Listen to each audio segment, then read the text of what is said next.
নমস্কার বন্ধুরা, আপনাদের সবাইকে স্বাগত আপনার আমার শাহানাজের রান্নাঘরে।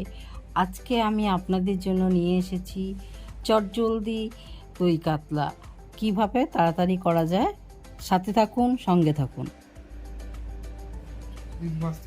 প্রথমে মাছের মধ্যে আমি লবণ, হলুদ দিয়ে আর একটু সামান্য তেল দিয়ে নিচ্ছি, কারণ অনেক সময় দেখবেন মাছে লবণ আর হলুদ দেওয়ার পর না জল কাটা হয়ে যায়, হলুদটা ঠিক বসে না। এই জন্য একটুখানি সামান্য তেল দিয়ে নিচ্ছি।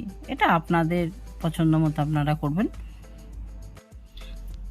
মাছটাকে এবার আমি ভালোভাবে লবণ হলুদটা মাখিয়ে নিচ্ছি। এবার কড়াইতে তেল গরম করে মাছটা ভাজতে দিয়ে দিলাম। এবার একে একে মাছগুলোকে তুলছি। হালকা মাছ, এখানে আমি পরিমাণ মতো টক দই বাটিতে নিয়ে চামচ দিয়ে ফেটিয়ে নিচ্ছি, কারণ দইটা একটুখানি বেশি লাগবে, কারণ মাছটাও তো অনেকটা আছে। আপনারা আপনাদের হিসেব মতোই নেবেন। দইটা নিয়ে আর চামচ দিয়ে ভালো করে ফেটিয়ে নিচ্ছি। আমার দইটা ফেটানো হয়ে গেছে, এদিকে আমার মাছ ভাজাটাও কমপ্লিট। এবার আমি মশলাটা পেস্ট করে রেখেছিলাম, সর্ষে আর কাঁচা লঙ্কা, সেটা আমি তেলের মধ্যে দিয়ে দিচ্ছি। এবার বাটিটা একটু ভালো করে ধুয়ে দিলাম, মশলাটাও বাটির গায়ে লেগে রয়েছে। চামচ দিয়ে ভালো করে কাচিয়ে দিই, পরিষ্কার করে মশলাটা আমি নিয়ে নিচ্ছি। এবার মিক্সির যে ঢাকনাটা, ওর মধ্যেও মশলাটা রয়েছে, ওটাও কাচিয়ে নিলাম। ফেলে দিয়ে তো লাভ নেই।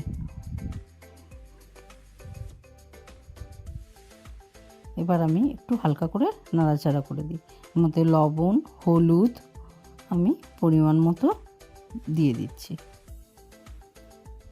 প্রথমে একটু অল্প করেই দেবেন, কারণ লবণটা যদি বেশি হয়ে যায় তাহলে একটা অন্যরকম লাগবে। পরে আবার আপনার আন্দাজ মতো টেস্ট করে নিয়ে আবার লবণ দেবেন। এবার একটু ভাজা ভাজা করে নিয়ে 2 মিনিট আমি এটা ছোটো বাটির 1 বাটি জল দিয়ে দিলাম, কারণ এটা তো বিশেষ একটা ঝোল হবে না। এবার একটু 2-3 মিনিট ফুটতে দেবো ঝোলটাকে।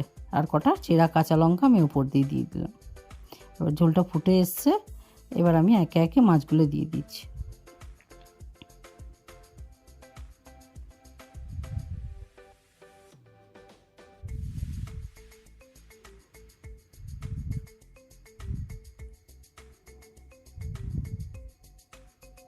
এবারে খুন্তি দিয়ে একটু নাড়াচাড়া করে মাছগুলো ঝোলের মধ্যে ডুবিয়ে দিলাম।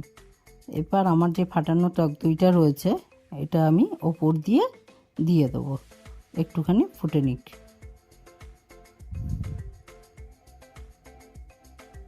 এবার দইটা দিয়ে দিচ্ছি। দেখবেন যাতে মাছের গায়ে ভালোভাবে দইটা লাগে। এবার বাটিটা ভালো করে আমি চামচ দিয়ে চেঁচে পরিষ্কার করে দিয়ে দিলাম পুরো দইটা। দিয়ে এবার দইটা ভালো করে মাছগুলোর কাছে ঝোলের সাথে মিশে যায়, সেভাবে খুন্তি দিয়ে নাড়াচাড়া করে দিয়ে এবার আমি 2-3 মিনিটের জন্য ঢাকা দিয়ে দিলাম মাছটা। ঢাকা দেওয়ার পর এবার ফুটিয়ে নিয়ে আবার মাছটা